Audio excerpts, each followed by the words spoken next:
नमस्कार दोस्तों, लर्निंग पाई स्टूडियो में आपका स्वागत है। हम सभी ये जानते हैं कि भारत की संस्कृति बहुत पुरातन काल से चलती आ रही है। उसके साथ ही भारत में कुछ ऐसी रहस्यमय जगहें मौजूद है जिनके सामने विज्ञान ने भी हाथ टेक दिए हैं। अभी हम टेक्नोलॉजी के युग में रहते हैं। मानव ने अपनी उन्नति इस प्रकार की है कि वो अब सारे सवालों के जवाब ढूंढ सकता है, पर आज भी कितनी ऐसी रहस्यमय जगहें हैं जिनकी सवाल वैसे के वैसे है।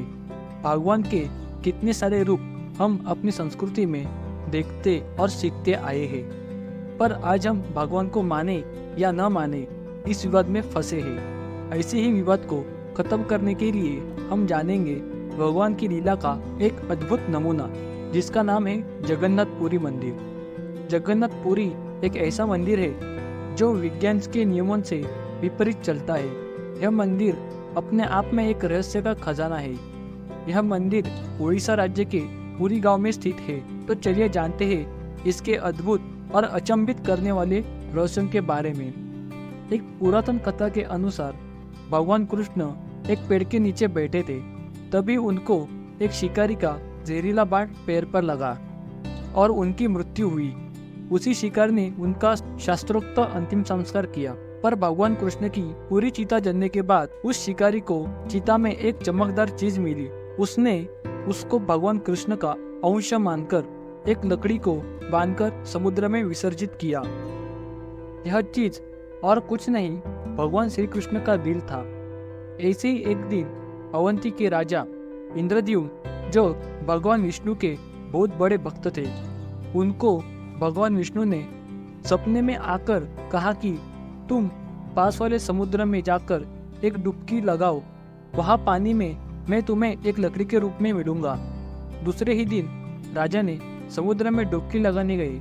डुबकी लगाते समय उनको एक लकड़ी का तना दिखा। उन्होंने जरा भी विलंब न करते हुए उस लकड़ी के तने को महल में लाया। उसके बाद बहुत नामचीन कलाकारों और काश्तकारों को बुलाया, पर उनमें से कोई भी उस लकड़ी के तने से मूर्ति नहीं बना पाया। राजा निराश हुआ। कुछ दिन बाद एक काश्तकार उनके पास आया और बोला, मैं यह मूर्ति बना सकता हूँ, पर मेरी एक शर्त है। राजा कोई भी शर्त मानने को तैयार था। शर्त यह थी कि 21 दिनों में यह मूर्ति बनेगी। तब तक कोई उसके काम में किसी भी कारण से व्यत्यय नहीं लाएगा। राजा ने शर्त मान ली और काश्तकार ने अपना काम चालू किया। कुछ दिन कमरे से मूर्ति गढ़ने की आवाजें आती थी, पर एक दिन अचानक से आवाजें बंद हुई। सभी चिंतित हुए। राजा की पत्नी को लगा कि बिना खाना और पानी के काश्तकार की मौत तो नहीं हुई, इसलिए उसने दरवाजा खोलने की जिद की और राजा ने रानी की जिद को मानते हुए दरवाजा खुलवा दिया। अंदर कोई काश्तकार मौजूद नहीं था, तो सिर्फ 3 मूर्तियां, जो थी भगवान जगन्नाथ के, उनके भाई बालभद्र और उनकी बहन सुभद्रा। ऐसी हुई भगवान जगन्नाथ जी की मूर्ति साकार। प्रथाओं के अनुसार हर 12 साल बाद इन मूर्तियों को नए रूप में बनाना पड़ता है और उस चमकदार चीज को नई मूर्ति में बिठाया जाता है। पर यह करते वक्त पूरी गांव की लाइट को बंद किया जाता है। साथ ही मंदिर में पूरी तरह से अंधेरा किया जाता है और भक्तों के लिए उस दिन मंदिर में दर्शन बंद रहता है। मंदिर के पुजारियों के आंखों पर पट्टी बांधी जाती है। कहते हैं कि उस चमकदार चीज की रोशनी इतनी होती है कि कोई इंसान उस रोशनी को देख नहीं सकता, इसलिए उनकी आंखों पर पट्टी बांधी जाती है।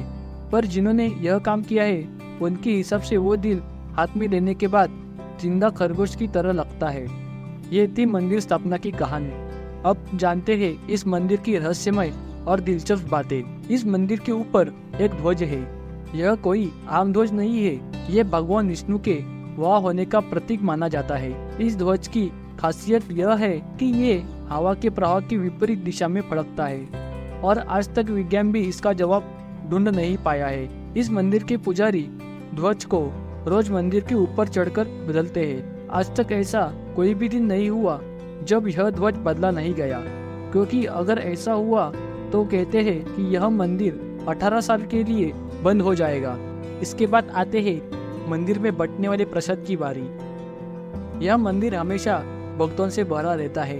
रोज सारे भक्त को प्रसाद बांटा जाता है। पर आज तक कोई भी भक्त बिना प्रसाद के यहाँ से वापस नहीं गया।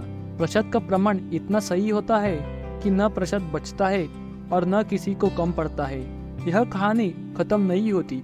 प्रसाद बनाने के वक्त चूल्हे पर एक के ऊपर एक ऐसे 7 बर्तन रखे जाते हैं। ऐसा होने के बावजूद सबसे ऊपरी बर्तन का खाना सबसे पहले पक के तैयार होता है, उसके बाद दूसरा, तीसरा और सबके आखिर में निचले बर्तन का खाना पकता है। आज तक कोई भी इस पहेली को सुलझा नहीं पाया है। मंदिर के ऊपर ध्वज के साथ एक चक्र भी है। कहा जाता है यह और कुछ नहीं, साक्षात भगवान श्री विष्णु का शस्त्र मतलब सुदर्शन चक्र है। इसे आप कहाँ से भी देखें तो ये आपको आपकी तरफ ही दिखेगा।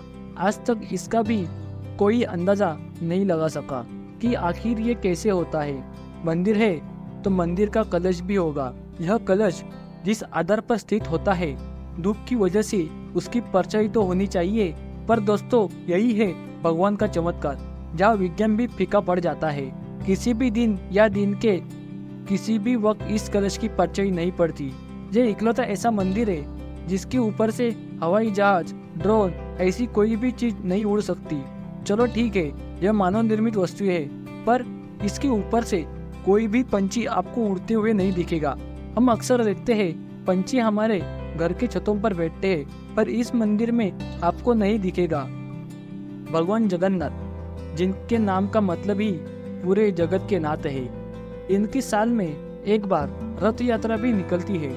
लोगों का ऐसा मानना है कि भगवान खुद अपने भक्तों के बीच आकर उनके सुख दुख को जानते हैं और उन पे अपना आशीर्वाद बनाए रखते हैं। यह यात्रा 9 दिन की होती है। इस यात्रा के दौरान लाखों लोग शामिल होते हैं। भगवान जगन्नाथ जी के रथ को खींचना बेहद पुण्य का काम माना जाता है। इसलिए सभी भक्त रथ को खींचने के लिए बेहद उत्साही और भावुक होते हैं। किसी भी प्रकार की टेक्नोलॉजी न होते हुए ऐसे अद्भुत मंदिर और रहस्यमय चीजों का निर्माण हो सकता है तो वो सिर्फ भगवान ही कर सकते हैं। जगन्नाथ मंदिर के बारे में ऐसी कई कहानियां हैं जो आपको और हमें नहीं पता। अगर आपको मंदिर के बारे में ऐसी और दिलचस्प कहानियां सुननी है तो हमें कमेंट करके जरूर बताएं। हम दूसरा पार्ट जरूर लेकर आएंगे। अगर वीडियो पसंद आए तो लाइक जरूर करें। ऐसी ही रहस्यमय और दिलचस्प वीडियो देखने के लिए हमें सब्सक्राइब करें और साथ ही बेल आइकन को दबाएं ताकि हमारी वीडियोस जल्द से जल्द आप तक पहुंचे। धन्यवाद।